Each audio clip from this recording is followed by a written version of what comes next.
नमस्कार, capital TV देख रहे हैं आप। मैं हूं आपके साथ पूजा। तो आज बीएमसी के बॉस में खबरों की शुरुआत उस खुलासे से जिसने चुनाव से ठीक पहले महाराष्ट्र की राजनीति में भूकंप ला दिया। साथ ही बात उद्धव ठाकरे राज ठाकरे के गठजोड़ की करेंगे, लेकिन इसी बीच राज ठाकरे को बड़ा झटका भी लग गया है, उसकी भी जानकारी देंगे और बताएंगे कि कैसे कांग्रेस पड़ चुकी है अलग थलग। तो चलिए शो शुरू करते हैं, पर उससे पहले एक नजर हेडलाइंस पर।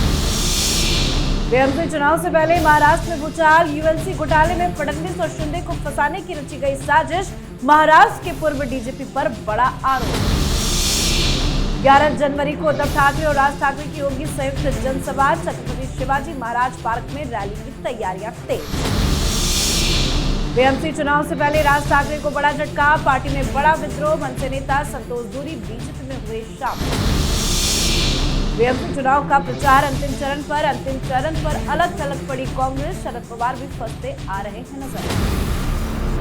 तो आज बीएमसी चुनाव से जुड़ी एक एक खबरों पर चर्चा करेंगे, चुनावी समीकरण को समझेंगे, जिस पर चर्चा के लिए मेरे साथ स्टूडियो में मौजूद हैं कैपिटल टीवी के editor in chief doctor Manish Kumar और एग्जीक्यूटिव एडिटर राजीव जी। सर, आपका स्वागत है। सर, आपका भी बहुत बहुत स्वागत है। तो आज खबरों की शुरुआत में सबसे पहले बीएमसी चुनाव से पहले 2021 से चल रहे यूएलसी घोटाला मामले में हुए बड़े खुलासे की, जिसको लेकर महाराष्ट्र की राजनीति जबरदस्त गर्म है। महाराष्ट्र की पूर्व डीजीपी रश्मि शुक्ला ने गृह विभाग को एक खुफिया रिपोर्ट दी। इस खुफिया रिपोर्ट में लिखा गया कि जब संजय पांडे महाराष्ट्र पुलिस के डीजीपी थे, तब उन्होंने उस समय की सरकार के कहने पर देवेंद्र फडणवीस और एकनाथ शिंदे को बिल्डरों से पैसे उगाए के झूठे मामले में फंसाने को कहा था और जेल में भी डालने को कहा था। ये बात 2021 की है, तब देवेंद्र फडणवीस विपक्ष में थे। एसआईटी की रिपोर्ट में इस साजिश के लिए पूर्व डीजीपी संजय पांडे समेत 3 वरिष्ठ पुलिस अधिकारियों के खिलाफ आपराधिक मामला दर्ज करने की सिफारिश भी की गई है। सर, चुनाव से ठीक पहले इस तरह का बड़ा खुलासा, क्या कुछ है रिपोर्ट? देखिए, ये कहानी कैपिटल टीवी पे हम लोगों ने उस वक्त भी किया था जब इस तरह का बवाल मचा था। ये सवाल तब उठाया गया था जब कुछ ऑडियो क्लिप्स के बारे में एक पेन ड्राइव लेकर के देवेंद्र फडणवीस ने बाकायदा असेंबली के अंदर तूफान मचाया था। उद्धव ठाकरे मुख्यमंत्री थे। अब उनको फंसाने के लिए सीधे सीधे तौर पे आपने डीजीपी को लगा दिया। ये संजय पांडे, इनके रहते बहुत कांड हुआ है वहां पे। एक जमीन घोटाला चल रहा था और इसमें आपने थाने के डीसीपी और 1-2 लोगों को आपने इन्वॉल्व किया। 2 लोगों से पूछताछ हो रही थी। वहां डीसीपी महोदय पहुंच गए वहां पे पूछताछ करने के लिए, जो आपका कोई जुरिडिक्शन नहीं था, और उनके ऊपर यह दबाव डाला गया कि आप ये कह दो कि देवेंद्र फडणवीस हमसे पैसे लेते हैं। और इसकी ऑडियो है। ये जो प्रपंच रचा जा रहा है तिकड़ी के बीच, उसका एक ऑडियो रिकॉर्डिंग भी इसमें कहते हुए पाया गया है, सुना गया है।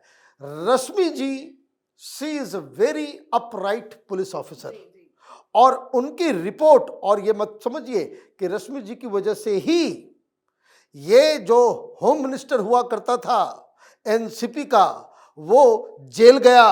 बहुत सारे लोग जेल गए। किस तरीके से उद्धव ठाकरे की सरकार के दौरान मतलब लूट मची हुई थी कि पैसा दो और पोस्टिंग लो, और यही सब जो खुलासा हुआ, उस वजह से ये फंसाने की कोशिश की गई है।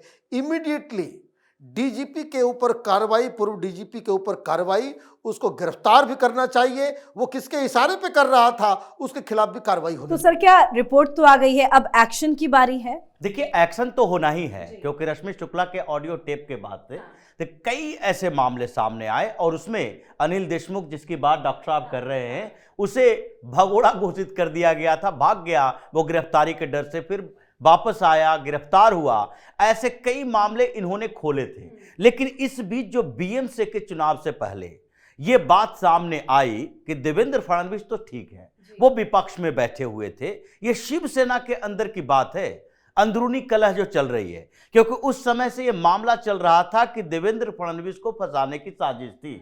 इसमें एक नया एंगल आया कि इसमें शिवसेना के उस समय के नेता एकनाथ शिंदे को भी फंसाने की साजिश थी, और डीजीपी से कहा गया था कि फडणवीस और शिंदे दोनों के खिलाफ एफआईआर दर्ज करो, और यहां तक के ऑडियो में है कि ये दोनों की गिरफ्तारी वारंट क्यों नहीं इशू हुई।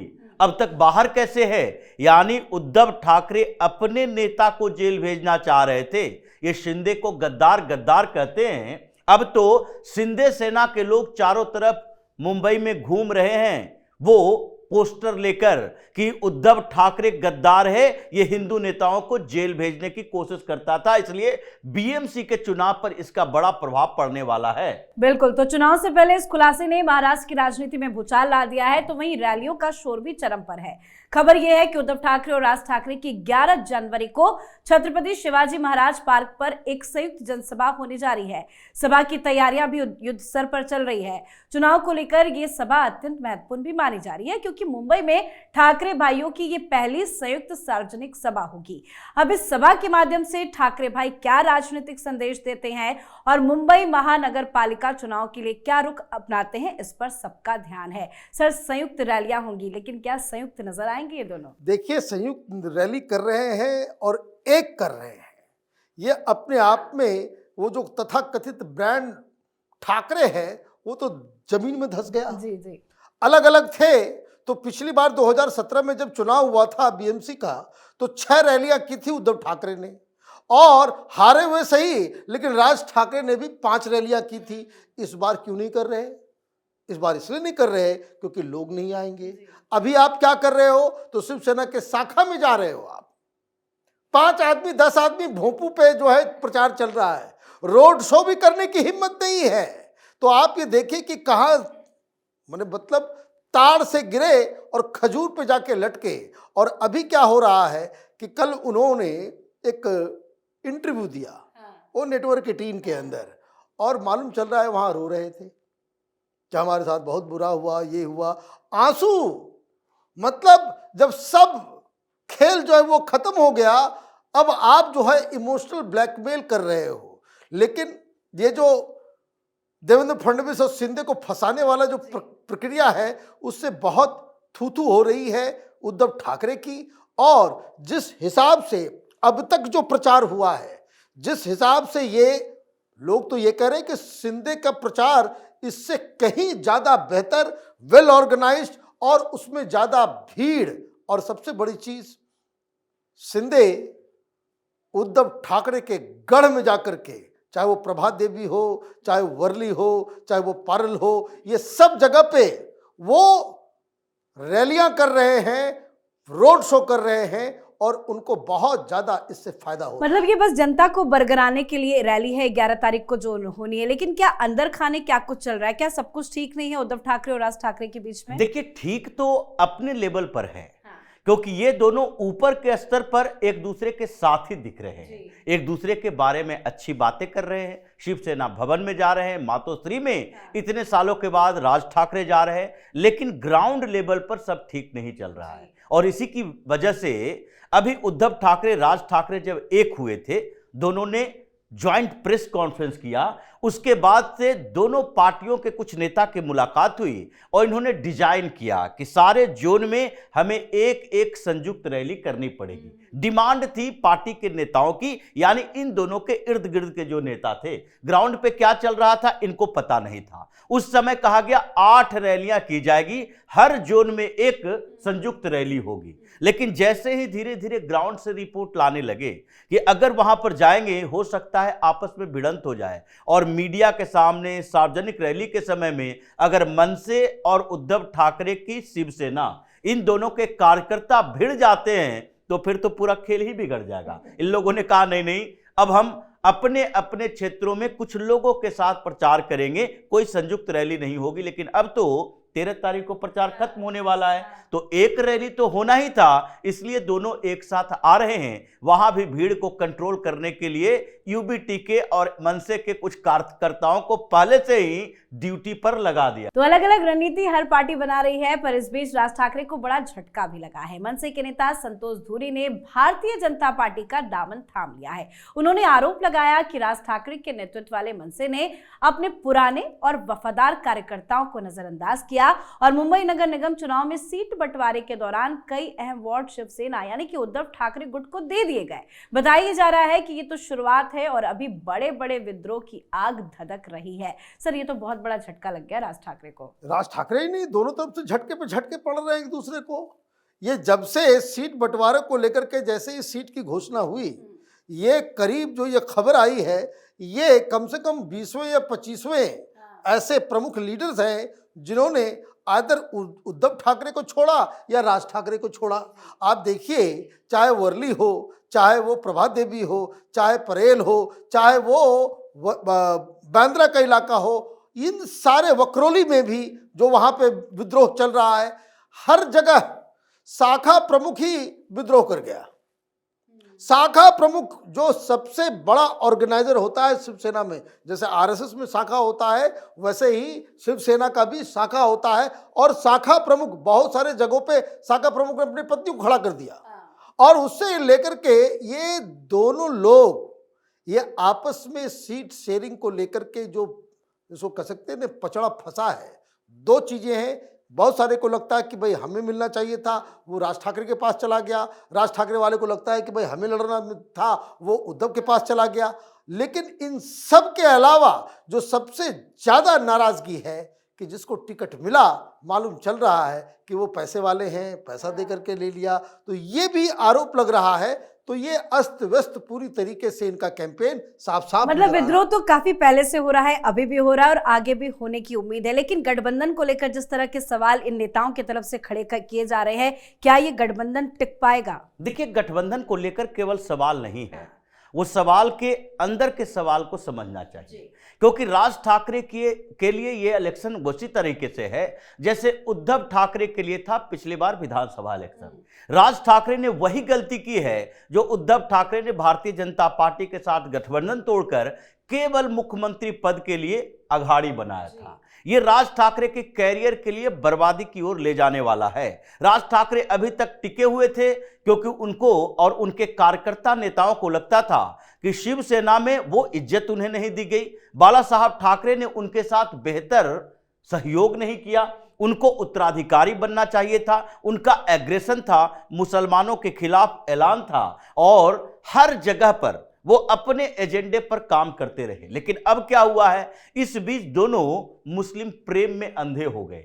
अब राज ठाकरे के लिए चैलेंज ये है, 8-10 अगर आप ले भी आते हो, ज्वाइंट तरीके से चुनाव लड़के कारपोरेटर बना लेते हो, आपका राजनीतिक भविष्य क्या होगा? इसलिए कैरियर की बर्बादी की शुरुआत है। आप भी मुस्लिम परस्त नेता हो गए, इसलिए सारे इस्तीफे हो रहे हैं। इसके पीछे की बड़ी वजह है कि अलग अलग क्षेत्रों में डायरेक्ट बोल नहीं पा रहा, लेकिन कई अलग अलग कारणों से इस्तीफा दे रहा है। राज ठाकरे की पार्टी आधी खाली हो चुकी है। बिल्कुल, तो चुनाव नजदीक आ रहा है, विद्रोह भी तेज हो रहा है, साथ ही चुनाव का प्रचार अभियान भी तेजी से जारी है। प्रचार अपने अंतिम चरण पर है, लेकिन इस आखिरी चरण में सबसे ज्यादा जो दिखाई दे रहा है वो है कांग्रेस की घबराहट, बेचैनी और शरद पवार की रणनीतिक असहजता।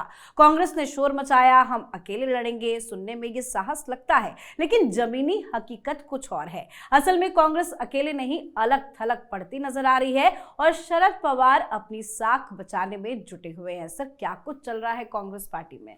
कांग्रेस पार्टी में कुछ चल ही नहीं रहा। वही कुछ चल रहा होता तो हम लोग डिस्कस करते।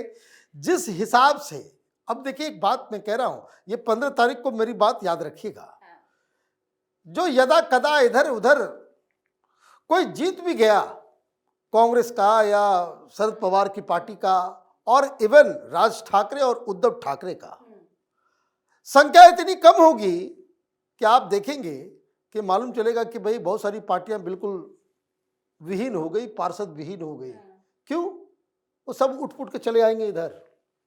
जी, अभी तो सिर्फ आप पार्टी पार्टी कर रहे हो, जीतने के बाद जो कुछ भी 1-2 लोग जो जीतेंगे वो आपके साथ रहेंगे, इसके ऊपर अब सवाल उठ रहा है। क्योंकि जिस हिसाब से मैं आपको बताऊं, 3-4 लोगों से मेरी बातचीत हुई मुंबई के अंदर में, कांग्रेस के जो उम्मीदवार हैं वो ये कह रहे हैं कि हमको तो अनाथ छोड़ दिया, न कोई प्रचार के लिए आ रहा है, न कोई मदद के लिए आ रहा है, न कोई रिसोर्स मिल रहा है, न कोई पूछने वाला तक नहीं है कि तुम्हारा कैंपेन कैसा चल रहा है। लोग कह रहे हैं इससे बढ़िया तो मैं इंडिपेंडेंट लड़ रहा हो तो ज्यादा वोट आ गए होते।